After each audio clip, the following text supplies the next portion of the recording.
Picture the scene. It is the final minute of the biggest game of the year. The room is electric. Your friends are on their feet, screaming at the television, hugging strangers, maybe even crying tears of joy or devastation. And there you are, sitting on the couch, holding a drink, feeling absolutely nothing. You look at the screen and you see grown men chasing a ball. You look at your friends and you see a level of emotional investment that looks almost like a trance. And in that moment, a quiet, uncomfortable thought creeps into your mind. Am I broken? You might wonder why you can't access this universal source of joy. You might fake a smile when your team scores just to avoid being the buzzkill. You might even feel a subtle sense of alienation, like everyone else received a manual on how to be a human that you somehow missed. People call you boring, too serious, or tell you to just have fun. But you can't force your heart rate to spike for something that logically has zero impact on your actual life. If this sounds like you listen closely, you are not boring, you are not a sociopath, and you are definitely not broken. What you are experiencing is a distinct neurobiological divergence in how your brain processes vicarious reward. While the rest of the world is getting a massive dopamine hit from the achievements of strangers, your brain is remaining flat. This isn't a defect, it is a specific wiring. In psychology, we categorize this non-fan behavior into 3 distinct types. The first type is the social masker. The second is the literal thinker. But the third type is not what you think.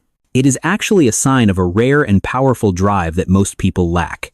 Before we break this down, I need you to understand one thing. Your lack of interest in sports is not a failure of character. It is simply a different evolutionary survival strategy. Your brain is protecting you from investing energy in outcomes you cannot control. Let's dissect this, starting with the most common manifestation. We call this type 1, the social masker. If you are a social masker, your lack of interest isn't about the game itself. It is about the exhaustion of performance. Intellectually, you understand the rules. You know what a touchdown is, you know what a penalty is, but emotionally, your internal gauge is stuck at 0.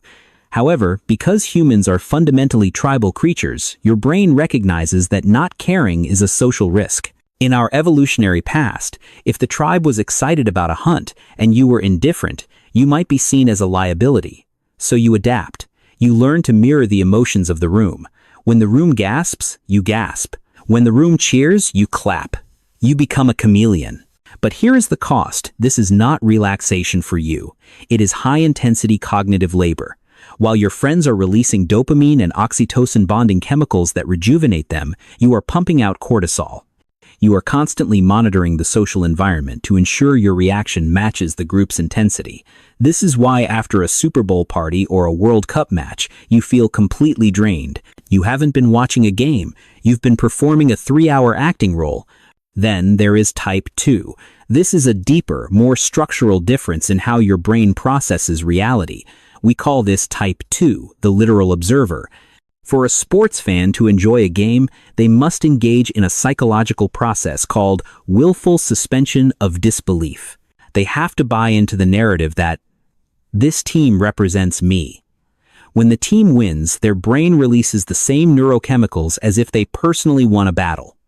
This is driven by the mirror neuron system. These neurons allow fans to internalize the actions of the athletes, blurring the line between spectator and participant. But if you are a literal observer, your prefrontal cortex, the logical analytical part of your brain, is too dominant.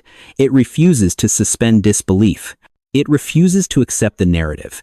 You don't see our city versus their city. You see employees of a franchise wearing colored textiles running on grass chasing a synthetic object. You see the mechanics, not the magic. You might find yourself asking questions that annoy true fans, like, why are you crying? You didn't do anything. Or, why does it matter if the ball goes in the net? To a fan, this sounds like heresy. But to your brain, it is just a factual observation. Your brain is filtering for utility and direct relevance. Since the outcome of the game does not put food on your table, change your career, or improve your safety, your brain labels it as irrelevant noise and refuses to allocate emotional energy to it. You aren't being cynical, you are being biologically efficient. You are stripping away the tribal illusion and seeing the event for exactly what it is, a game. Now we arrive at the third type, This is the category that most people misunderstand, and it is likely where the truth about your boring nature actually hides. We call this type 3, the high agency architect. If you are this type, you have probably noticed a contradiction in your personality. People say you are not fun because you don't care about the game, yet you can spend 12 hours straight coding a new software, building a business, painting a complex canvas, or obsessing over a strategy video game. You are not low energy. You are not incapable of passion. You are simply incapable of passive passion. The twist here is profound.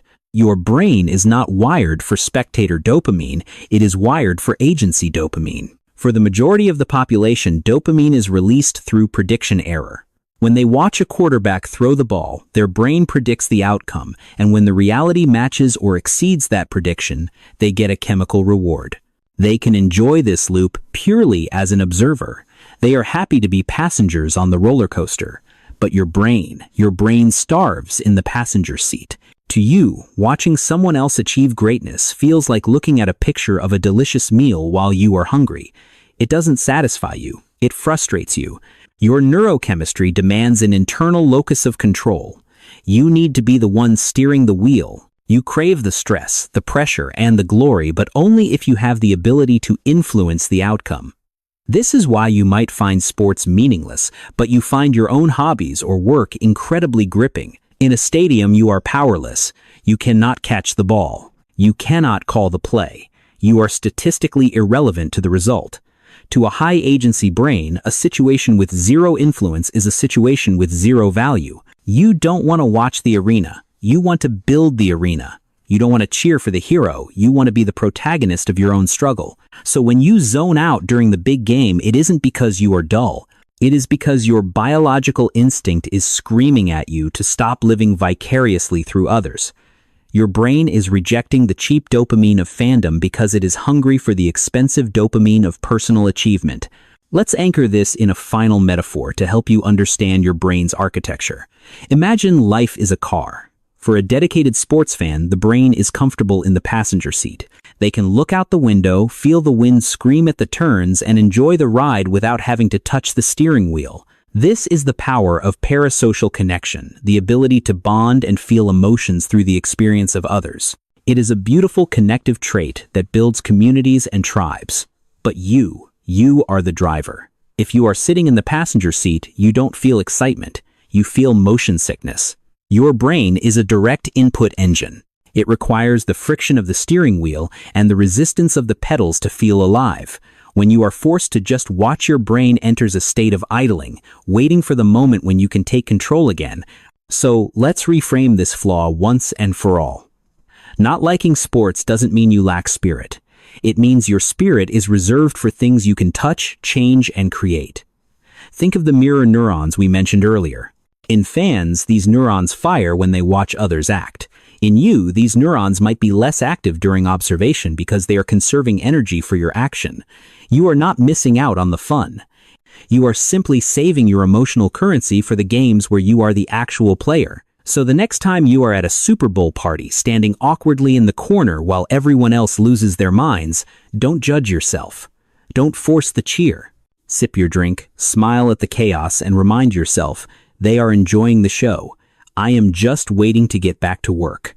Which type resonates with you? Are you the exhausted social masker, the analytical literal thinker, or the restless high-agency architect? Let me know in the comments. And remember, however, your brain is wired, it's not broken. It's just playing a different game.